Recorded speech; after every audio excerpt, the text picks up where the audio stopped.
नमस्कार, मैं हूं आशीष चित्रांशी और आप देख रहे हैं the news launcher. Mid day मुद्दा विद अशोक वानखेड़े। और बड़ा सवाल, कुंभ में अव्यवस्थाओं की जो भगदड़ हुई है, महाभगदड़ हुई है, उस महाभगदड़ में जितनी जानें गई हैं उनका जिम्मेवार कौन है? क्या योगी के प्रशासन शासन अधिकारियों पर हत्या का मुकदमा दर्ज होगा? और उससे बड़ा सवाल ये कि क्या मौतों को छिपाने की एक गंदी कोशिश कह सकते हैं, वो गंदी कोशिश क्या की जा रही है? योगी आदित्यनाथ के प्रशासन की लापरवाही के सबूत जो है वो एक के बाद एक, उन सबूतों का अब अंबार लग चुका है। एक दो नहीं, दर्जनों सबूत हैं, वीडियो सबूत से लेकर के, और जो मीडिया रिपोर्टिंग हुई है बचते बचाते, उनके भीतर से जो हमने निकाला है, उन सबूतों को ले तो दर्जनों सबूत हैं इस वक्त। अब इतने सबूत के बाद भी योगी आदित्यनाथ धमकी देंगे या इस्तीफा देंगे? देना तो इस्तीफा चाहिए, लेकिन दे रहे हैं धमकी। आज इनकी धमकी पर भी चर्चा होगी, और कम से कम हम आज ये उनके सामने साफ कर देना चाहते हैं कि उनकी धमकियों से हम तो कतई नहीं डरने वाले। आप इस गुमान में, इस गफलत में मत रहिए कि आपकी धमकी से डर जाएंगे। भाव को जोड़िए कंट्रोल रूम फटाफट चर्चा में, फिर हम दिखाना शुरू करते हैं। सबसे पहले स्वागत है भाव।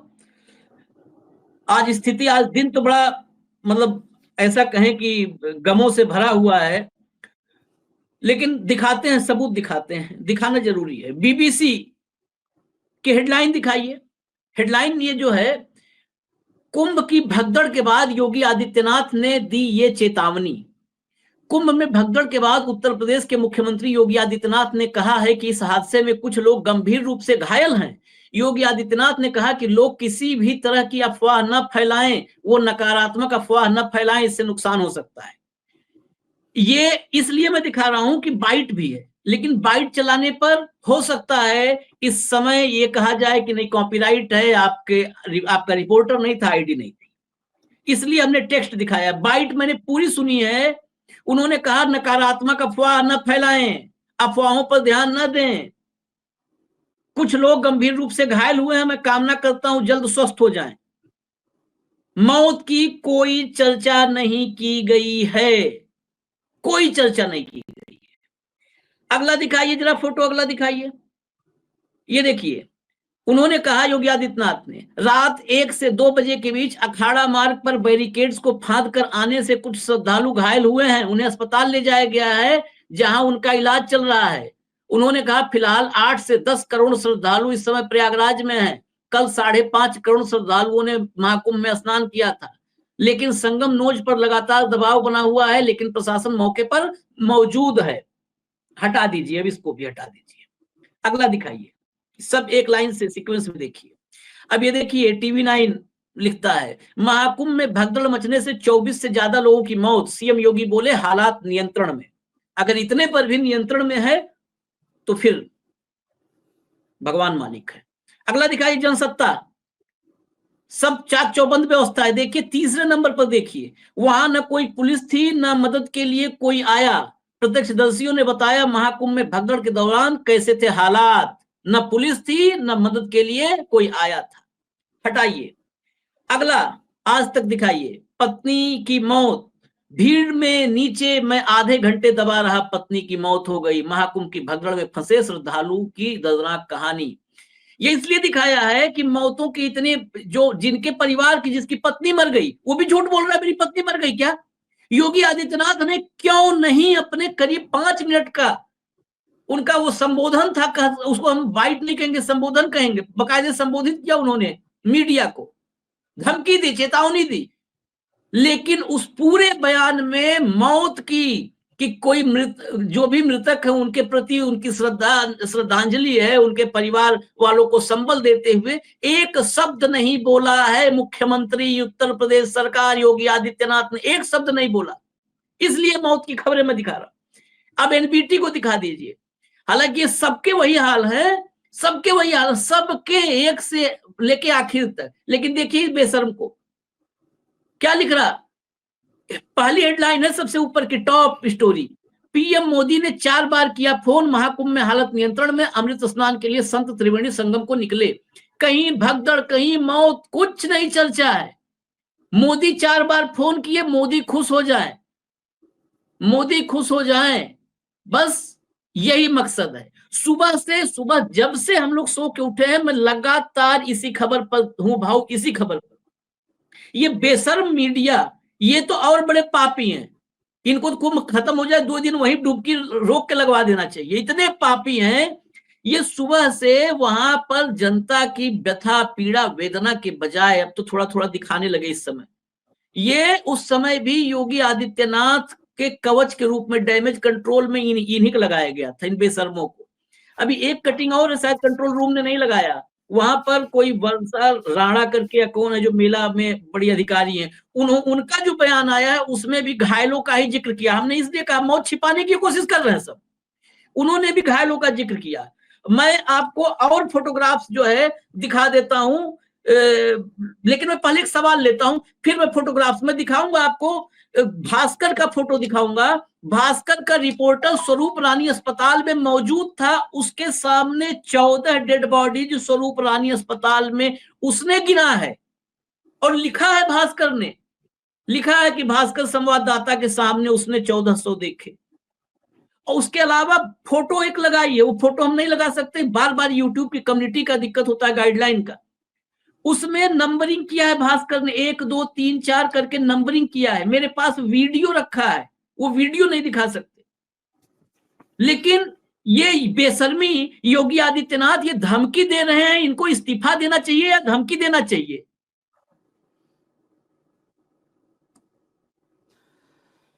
आशीष शब्द नहीं है,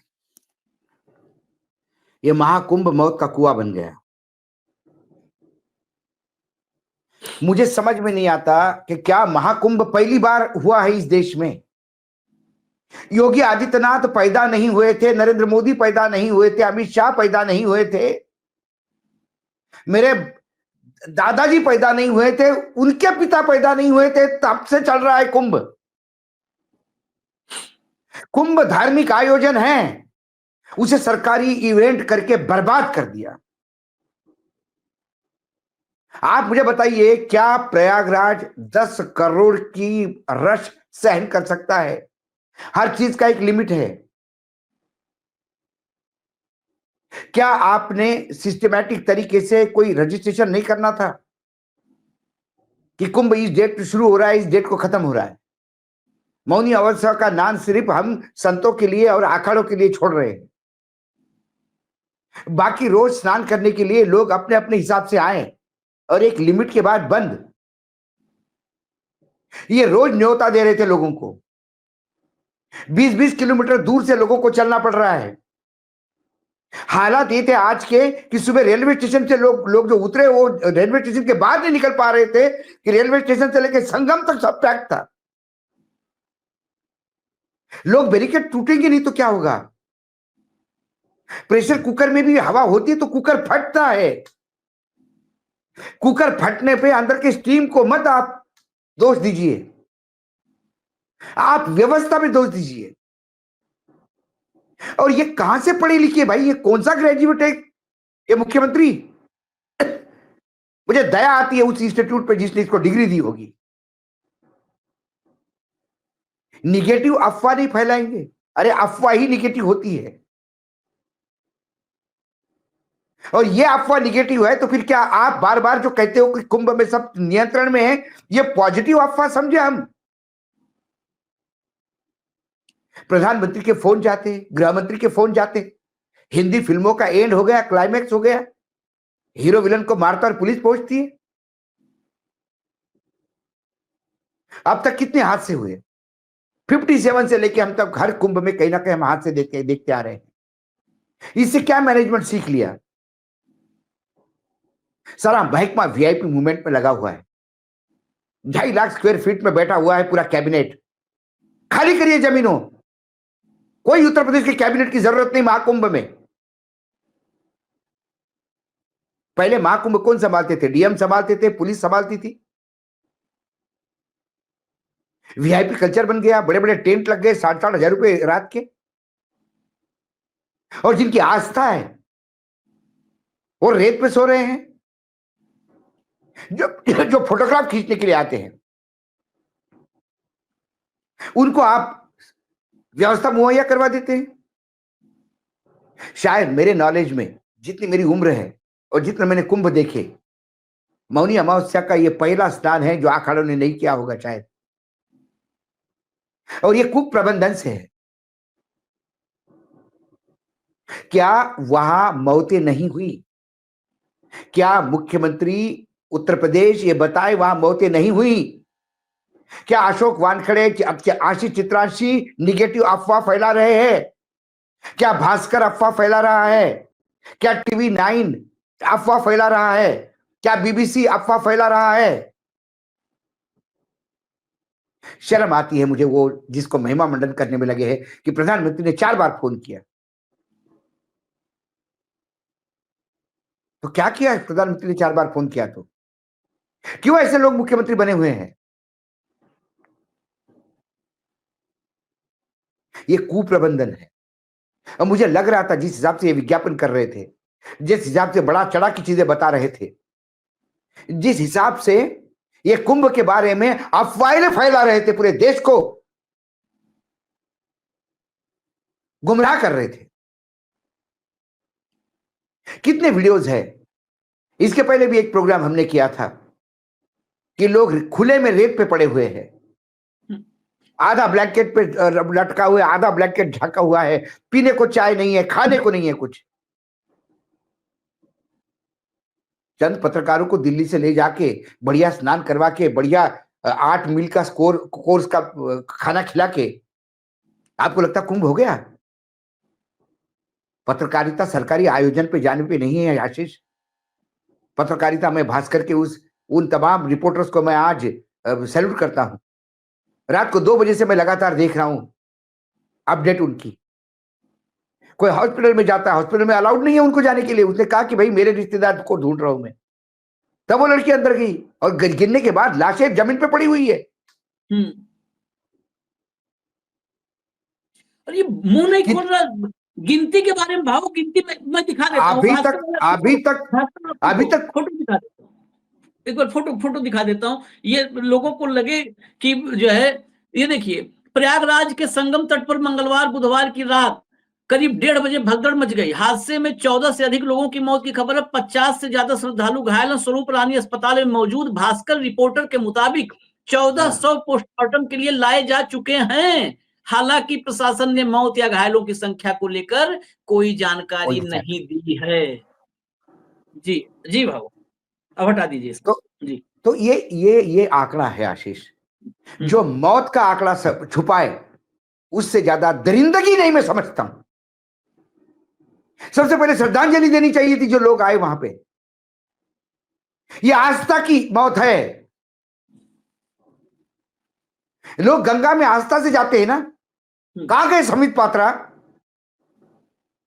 बड़ा दर्द हुआ उनको। वो तो वीआईपी में जाते, वीआईपी में आते। आज कहां टेप लग गया मुंह पे? छोड़िए, बाकी लोग में आस्था नहीं है। जो लोग वहां गए स्नान के लिए वो तो आस्था वाले थे। सुबह 1:30 बजे लोग पहुंच रहे संगम में नहाने के लिए, यह आस्था का ही तो प्रतीक है। और उन आस्था वालों के साथ आपका क्या व्यवहार है? मैंने कुछ साधुओं की बाइट सुनी है। उन्होंने कहा कि ये महाकुंभ नहीं, ये मौत का कुंभ बना दिया है योगी आदित्यनाथ ने। उन्हें बाकायदा मुख्यमंत्री का नाम लिया है।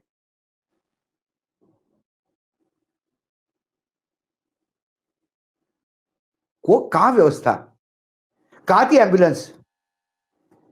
वहां प्रत्यदर्शी कहते हैं कि वहां कोई था नहीं, लोग नहीं आ रहे थे, कोई मदद के लिए नहीं आ रहा था। मैंने फोटोग्राफ दिखाए, लोग अपने ही लोगों को जिंदा रखने का प्रयास कर रहे थे। कोई माउथ टू माउथ रिस्पिरेशन दे रहा था, कोई हवा दे रहा था, कोई सीना फुला रहा था।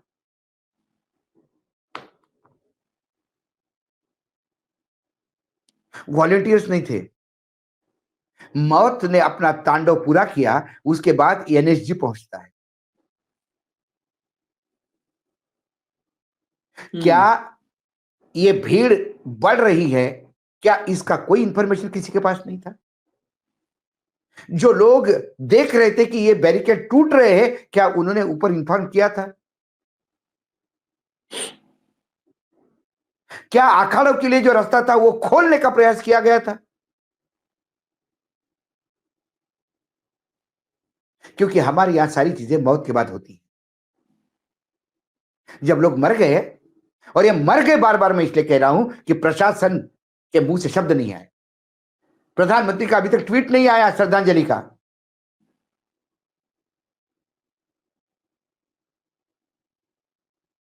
क्योंकि ये मौत हो गई, ये मानने को तैयार नहीं। नहीं पता है, बताने को तैयार नहीं है। वही तो है। हाँ, पता है सरकारी अस्पतालों में, मैं आपको कुछ वीडियोज हमारे पास है, वीडियो हम नहीं दिखाएंगे क्योंकि हम अभी एक कार्यक्रम किया, वो वीडियो पर जो है ऑब्जेक्शन आ रहा है यूट्यूब का। लेकिन उस वीडियो में, जितने वीडियो में वीडियो की जुबानी बता रहा हूं, वहां से एक युवा निकल करके आया, ये बाद की तक की हालत है, ये रात 1:30-2 बजे जो कर रहे हैं उसके बाद तक की हालत कर रहा है। सुबह 6-7 बजे। हाँ, कर रहा है अभी भी, सुबह का विजुअल था, वीडियो था, का अभी भी हालत ऐसे है। अभी भी प्रशासन से मैं हाथ जोड़ के निवेदन करता हूँ योगी आदित्यनाथ से कि वहां पर प्रशासन को लगाएं। मैं बड़े मुश्किल से मौत के मुंह से बच के आया हूँ, और रो रहा था, कम से कम 30-32 साल का नौजवान होगा, रो रहा था। महाराष्ट्र से एक पूरा परिवार, मतलब पूरा कुनबा सा आया है, वो एक साथ जैसे आते हैं ना, पूरा समूह आता है, उसमें 2 नौजवान हैं, उनकी माँ भी साथ में है। माँ उस भगदड़ में नग्न हो गई, पूरा कपड़ा हो गया। वो इतना, मतलब इतने क्रोध में और व्यथा में है कि उसमें मैं बीप लगवाना पड़ा कि जिस तरीके से योगी आदित्यनाथ पर उनका क्रोध है। और क्रोध क्यों, मां नग्न हुई, आगे उसके आगे की कहानी, जब उन्होंने वहां पर भगने बचने और शोरगुल में बोला, तो वहां पर जो पहुंचे, जो भी प्रशासन के पुलिस के लोग रहे हों, उन्होंने कहा कि नहाते नहाते सब तो नंगे ही होके नहाते हैं, इसमें कौन सी बड़ी बात हो गई। वो बुढ़िया जो है, उनकी दोनों की माँ, आपको मैं वीडियो दिखाऊंगा, अभी दफ्तर में सब पड़ा हुआ है अपने। ये हालत कहा कि नंगे तो सब नहाते, नंगे हो गए क्या हुआ। वो इतनी, मतलब इतना वो दोनों नौजवान भड़के थे, वो उनकी माँ भी वो कह रही थी कि अपनी पत्नी को, अपनी बहन को ला करके यही बोलो।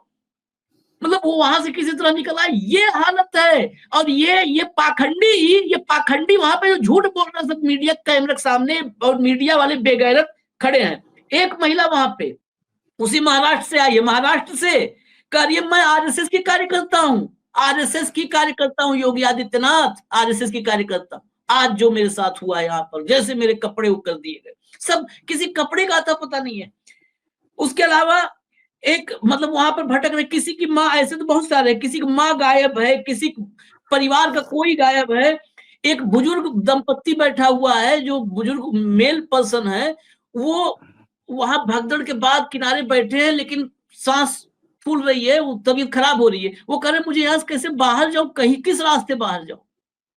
जो वीडियो बना रहा है वो कह रहा है कि आप बैठिए, बाहर चलिए। कहे हम बैठेंगे, हम क्या बैठ पाएंगे यहाँ पर, नहीं बैठ पाएंगे, हमको अब दिक्कत हो रही है। और वो पड़ा हुआ है, बाहर जाने का कोई उसको नहीं मिल रहा है। मेघालय से पूरा परिवार आया है, मेघालय से आया है, आपने एडवर्टीजमेंट तो खूब कर दिया, मेघालय से आया है। उसने कहा 3 घंटा बाद पुलिस आई है, 3 घंटा। महिला रो रही है, चीख चीख के रो रही है, रोते हुए बता रही है 3 घंटा हमने कितना, हमने 110, 100, 112 सब पे फोन कर लिया, कोई फोन नहीं उठाया, कोई फोन नहीं उठाया। और किस बेशर्मी से ये कह रहे हैं कि प्रशासन लगा हुआ है, आप सहयोग करें, प्रशासन को सहयोग करें। किस चीज में सहयोग करें, फोन ना उठाए तो कहे बहुत अच्छा, आगे भी फोन मत उठाना। आपको मैं और कुछ दिखा देता हूँ, देख देख लीजिए, अगर लग गया हो तो कमिश्नर को, जब ये भगदड़ हुई, उससे भगदड़ से पहले आखिरी, ये जो है मीडिया हाउसेज ने इसको लगाया है वीडियो को, वीडियो में सुना तो मुझे लगा कि ये लाना जरूरी है। कमिश्नर साहब जो भोंपू पे ऐलान कर रहे हैं ना, उस भगदड़ के पहले कह रहे हैं जो सोवत है वो खोवत है, जल्दी से उठो और स्नान करो। भगदड़ से पहले ये जो है वहां पर ज्ञान बांट रहे थे, जब सब उठ के फिर स्नान करने पहुंच गए। सुनिए, कमिश्नर को लग गया हो तो सुनाओ, वही कंट्रोल रूम सुनाओ फटाफट, तो कमिश्नर को सुनाओ। श्रद्धालु सुन लें, यहाँ लेटे रहने से कोई फायदा नहीं है। जो सोवत है सो खोवत है। उठिए उठिए, स्नान करिए और ये आपके सुरक्षित रहने के लिए बहुत आएंगे और भगदड़ मचने की संभावना है। आप पहले आ गए हैं तो आपको सबसे पहले अमृत मिल जाना चाहिए। सभी श्रद्धालुओं से करबद्ध निवेदन है, उठे उठे उठे, सोए ना। जब सबसे पहले आ गए हैं ये जमूरे टाइप में, मतलब फिर ऐसे शब्द आज इस्तेमाल नहीं करवाइए आप लोग, प्रशासनिक अफसर जो भी हैं, जो होता है बंदर मचाने वाला उस टाइप का। एक और बाबा हैं, इन बाबा की जरा सुन लीजिए, जो इस कुंभ में नहीं नहाने आएगा वो सब देशद्रोही हैं। ये बागेश्वर हाँ? वाला बाबा है बागेश्वर वाला, इसको बताओ, इसको ये सर्टिफिकेट देगा हमको। सुनाइए। हर व्यक्ति को आना चाहिए, जो नहीं आएगा वो पछताएगा, वो देशद्रोही कहलाएगा। अच्छा, कई लोग यहाँ के व्यवस्थाओं पे सवाल खड़े कर रहे हैं, कह रहे हैं कि आप बच्चे कैसा व्यवस्था? अनूठी, अद्भुत है। हमारे अंदर तो आस्था है और हमें हर जगह व्यवस्था है। और भारत के जितने लोग आ रहे हैं जिनके अंदर विरोध का कीड़ा नहीं है, उन्हें व्यवस्था और आस्था नजर आ रही, पर जिनके अंदर आस्था नहीं है उन्हें अव्यवस्था नहीं। हम यहाँ व्यवस्था लेने थोड़ी आए हैं, हम यहाँ तो सनातन का परचम लहराने और अपनी गंगा मैया में डुबकी लगाने आए। कई लोग कह रहे हैं कि गंगा में डुबकी लगाने से मैं एक फोटो दिखाऊंगा किसी में। ये कम से कम 20 बाउंसर लेके चलता है, 20 बाउंसर लेके उसी भीड़ में खड़ा कर दो तो ये जितना है ना, अलग अलग कलाओं में, अलग अलग भाव भंगिमाओं में बोलना, ये सब जो है, हाँ, इनके नाजुक शरीर में सब का सब समझ में आ जाएगा। एक कुंभ नहाने में 20 बाउंसर लेकर के VIP व्यवस्था में चलता है, सरकारी प्रश्रय में ये। और ये देशद्रोही कहता है। यदि कुंभ में 5 करोड़ रुपए, मैं भाई ये कह रहा हूं, 100 करोड़ का हिंदू इस देश में है, यदि 5 करोड़ वहां डुबकी लगा रहे हैं तो 95 करोड़, जो 95 करोड़ के देशद्रोही है। किसने सर्टिफिकेट देने के लिए बोला इस बाबा को? ये दुर्भाग्य है कि कोई भी उठ के इस देश में किसी को भी देशद्रोही कहना शुरू कर देता है। ये तो देशद्रोही नहीं, धर्मद्रोही भी है। ये बोलते हमारी तो व्यवस्था है।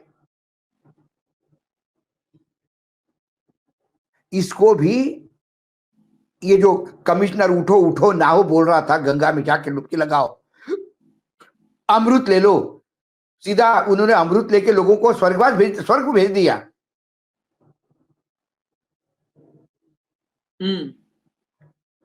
बस अभी एक आध बाबा की और कोई एक कृपा होना बाकी है कि अरे यहां मौत होना भाग्यशाली है, सीधा मोक्ष मिल गया, भगवान ने बुला लिया आपके पास। बस यही एक सुनना बाकी रह गया। ये VIP कल्चर वाले बाबा, इनको क्या मालूम सामान्य इंसान की तकलीफ क्या है।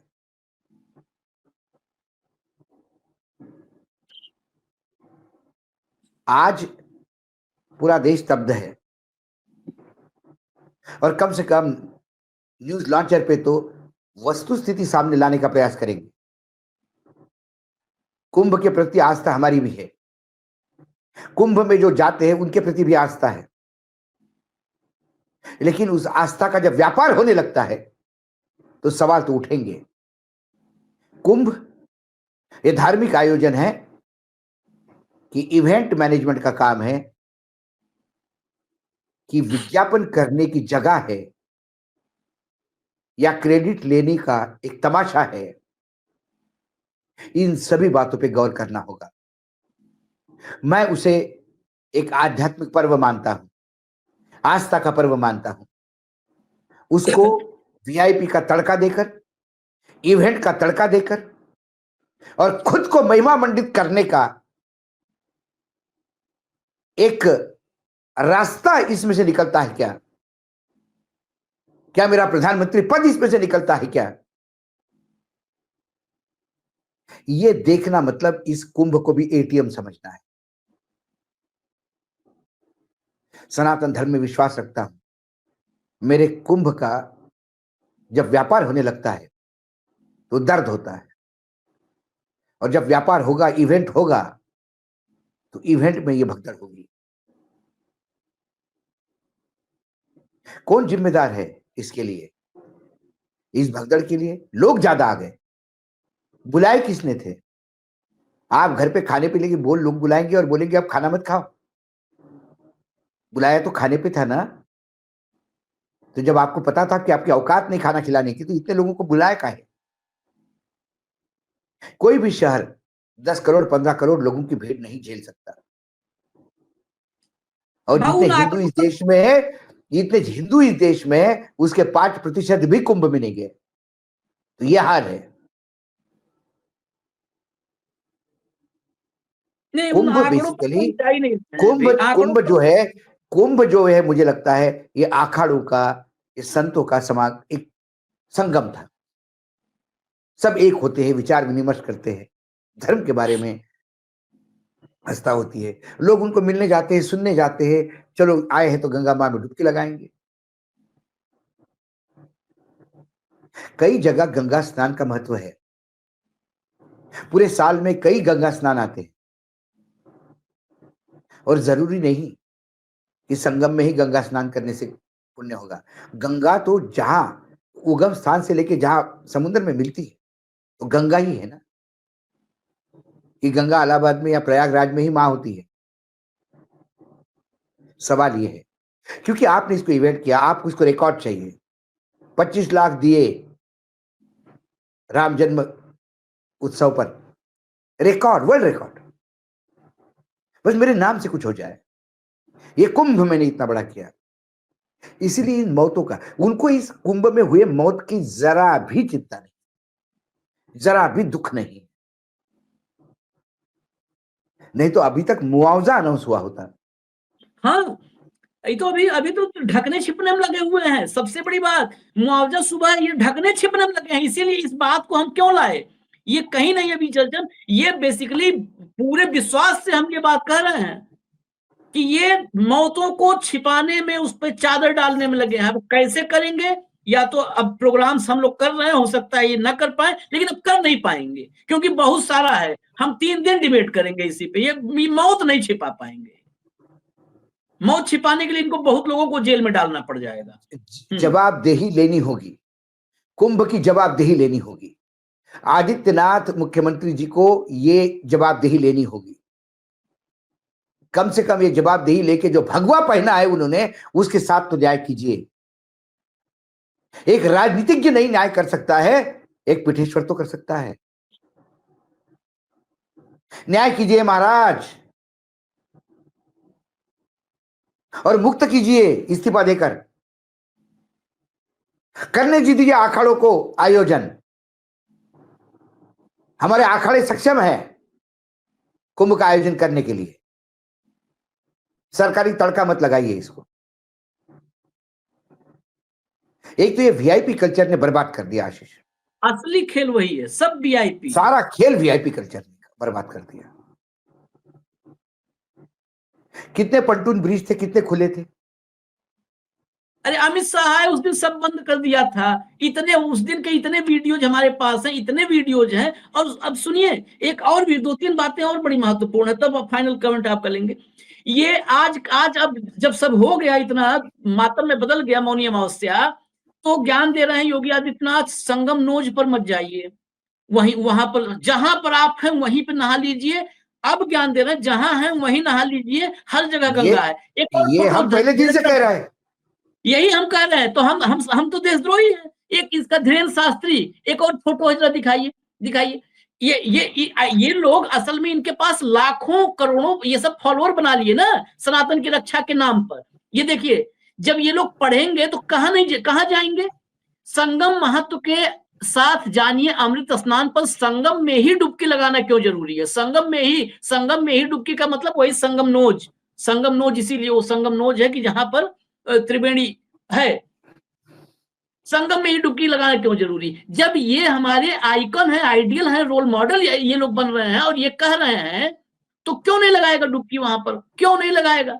इसको हटाइए जरा, ये दिखा देते हैं। जरा सिक्योरिटी में कहा था दिखाऊंगा, तो दिखा देते हैं। दिखाइए जरा फोटो, ये देखिए, ये बता रहे हैं कि जिनके जो गलत, वो बुरा क्या कहते हैं, बुरा सोचते हैं, उनको बुराई नजर आती है।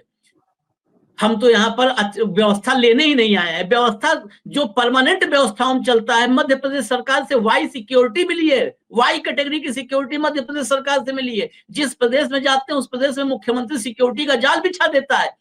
क्योंकि ये भाजपा का एजेंडा सेट करते हैं। ये वो जो है नफरत वाली राजनीति में खाद पानी डालते हैं। ये सिक्योरिटी देखिए, इन्हें क्या दिक्कत है ये तो बताएंगे। संत ऐसे भी एक आध संत अभी हैं जिनके भीतर वो संत भाव है। प्रेमानंद पुरी जी महाराज है, जरा सुन लीजिए भाऊ, खाली एक बार सुन लीजिए उनको, प्रेमानंद जी महाराज को सुनिए। और प्रशासन पूरी तरह फेल हो गया है, निकम्मा प्रशासन। सिर्फ तुष्टीकरण की नीति में ये प्रशासन लगा रहा कि कोई भी वीआईपी आए सिर्फ उसकी सेवा में लगा रहा। मैंने देखा कि जो भी वीआईपी यहां आया सिर्फ प्रशासन उसकी जी हजूरी में लगा रहा। इसके अलावा इस प्रशासन को इस कुंभ से कोई मतलब नहीं था, किसी भी व्यवस्था से कोई मतलब नहीं था। और जब 25 बार हम सारे अखाड़े मिलकर कह रहे थे कि सेना के हवाले इस कुंभ को कर दीजिए, हमारे देश में सेवाभावी लोगों की कमी नहीं है, अगर ये सेना के हवाले कुंभ हो जाता तो मुझे नहीं लगता कि इतना बड़ा हादसा होता। बहुत दुख है, बहुत दुख है, बहुत दुख। अभी मैं ट्वीट पढ़ रहा हूं एक, प्रयागराज महाकुंभ में जो हादसा हुआ अत्यंत दुखद है। इसमें जिन श्रद्धालुओं ने अपने परिजनों को खोया है उनके प्रति मेरी गहरी संवेदनाएं हैं।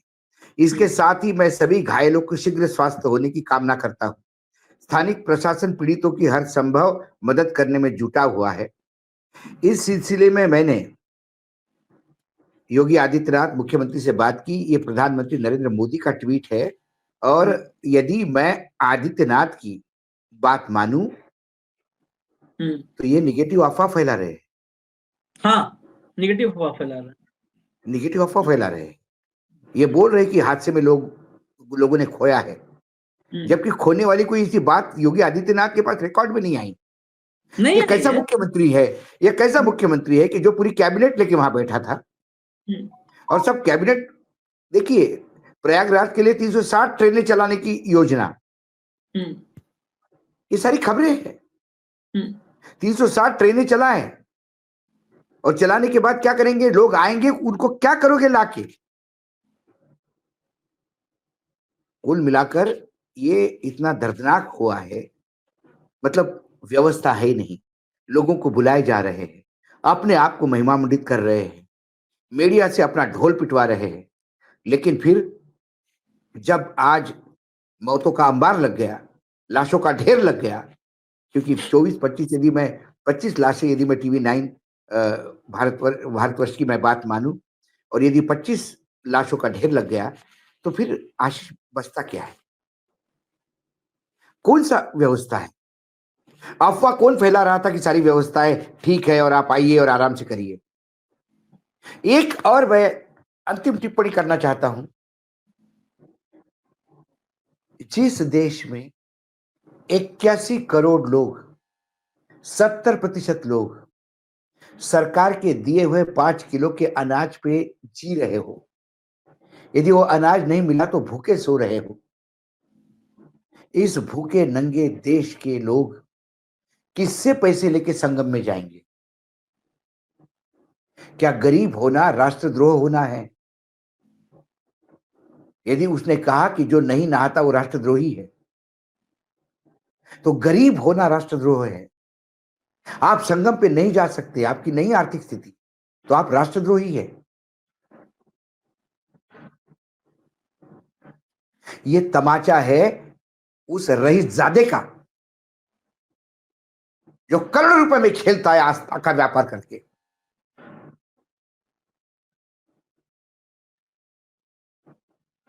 और हनुमान जी का नाम लेता है। क्या हनुमान जी का कोई गुण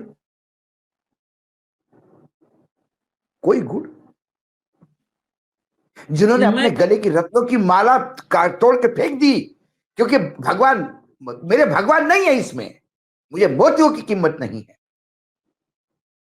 और ये भगवान को बेचते हैं मोती खरीदने के लिए और अपने आप को संत कहते हैं। शर्म आनी चाहिए इसके राष्ट्रद्रोही बोलने पे। आज मेरे गरीब किसान जो करता है 2000 रुपए के लिए, आज वो मेरी बहनें स्कूल से निकाली जाती है क्योंकि वो मिनिमम फीस नहीं भर सकती। आज वो माताएं रास्ते पे बच्चे पे जन्म देती है क्योंकि स्कूल तक, हॉस्पिटल तक नहीं पहुंच सकती, ना रास्ते है ना एम्बुलेंस है, और हॉस्पिटल में जाने के बाद भी बेड नहीं तो कॉरिडोर में पैदा करती है अपने बच्चे को। कहां से जाएगी संगम? राष्ट्रद्रोही हो गई वो। हजारों इस देश का मजदूर जो दिन रात फैक्ट्रियों में खप रहा है, मेरे देश का सैनिक जो सारे त्योहार छोड़ के सीमा पर डटा हुआ है, वो भी नहीं संगम आ पाया, क्योंकि वो संगम आता तो देश की सुरक्षा को ये शास्त्री देखता। आज वो राष्ट्रद्रोही हो गया और ये महामूर्ख नालायक सर्टिफिकेट देता है जो गंगा में नहीं नहाया, डुबकी नहीं लगाएगा, राष्ट्रद्रोही है। इसने मेरे सैनिकों को गाली दी है, इसने मेरे किसानों को गाली दी है, मजदूरों को गाली दी है, गरीबों को गाली दी है, 81 करोड़ लोगों को गाली दी है जो 5 किलो अनाज पे जीते हैं। वो करोड़ों किसानों के गाली दी है जो 6,000 रुपए साल के भीख पे जी रहे हैं।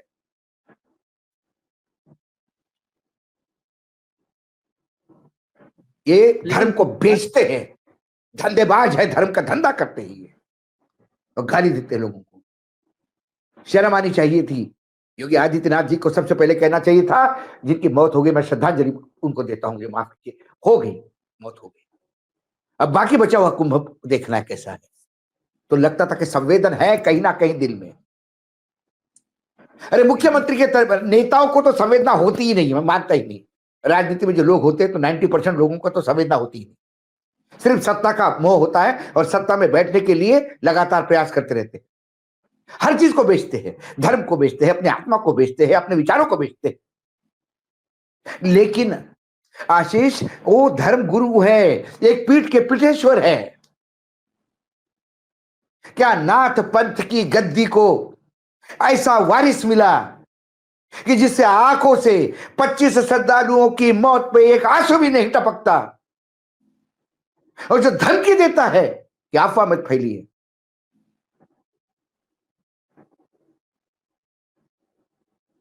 भाऊ असल दुर्भाग्य ये है, दुर्भाग्य है आशीष, दुर्भाग्य है। और असल दुर्भाग्य एक और भी है, आखिर में कहेंगे, आज भले कुछ भी कोई कहे, एक बात कहेंगे आखिर में चलते चलते, ये जितने हैं, वो चाहे कोई पीठाधीश्वर हो, चाहे कोई बागेश्वर हो, ये जो इनके सुख संसाधन है, जो ये मौज मस्ती में है ना, मलाई मक्खन घी खा रहे, ये इस देश के गरीब ही खिला रहे हैं। मैंने करीब से देखा है, मैं इस विषय को मेरे बड़ा दिल के मतलब उस करने वाला है, जो चुभता है, बहुत करीब से देखा हूं।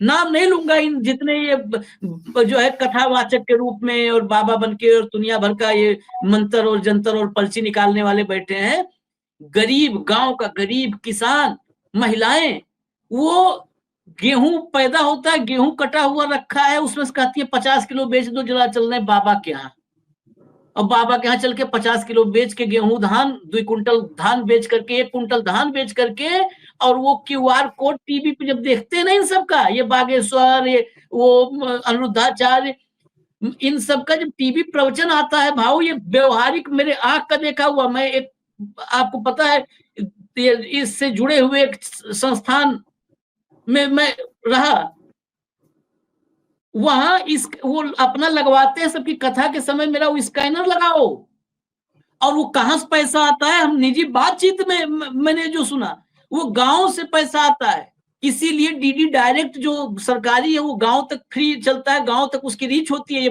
अंत में इसलिए बोल रहा हूं कि ये अभी भी अगर विनती है, गांव में घर में बैठे हुए लोग समझ जाए, तो कहा कि डीडी डायरेक्ट तो चाहिए ही चाहिए, इन लोगों को डीडी डायरेक्ट चाहिए होता है, क्योंकि गांव में डीडी डायरेक्ट फ्री का होता है तो गांव में जाता है। किसानों घर में जो रखा होता है 2 कुंटल 4 कुंटल गेहूं धान, वो कहते हैं जाओ बेच आओ, 50 किलो बेच के आओ, स्कैनर पर पैसा भेजना है, अभी बाबा को कथा करना है, कथा आगे बढ़ना है, बहुत विश्व कल्याण हो रहा है इससे, लाओ धान गेहूं बेच के आओ, स्कैनर पे तुरंत पैसा डालो, किसी तुम्हारे मोबाइल अपने मोबाइल से डाल दो, पैसा रख लो, 50 किलो गेहूं पैसा। ये हाल है, और ये सर्टिफिकेट बांटते फिर रहे हैं। खैर, ये मौनी अमावस्या का मातम ये पूरे देश के हर घर में, वो किसी धर्म का, किसी जाति का, किसी पंथ का हो, हर घर में ये मातम आज है। हम इसमें और भी बहुत सारे तथ्य उनको भी लेकर के आएंगे। फिलहाल बस विराम ले रहे हैं, इजाजत दीजिए, नमस्कार।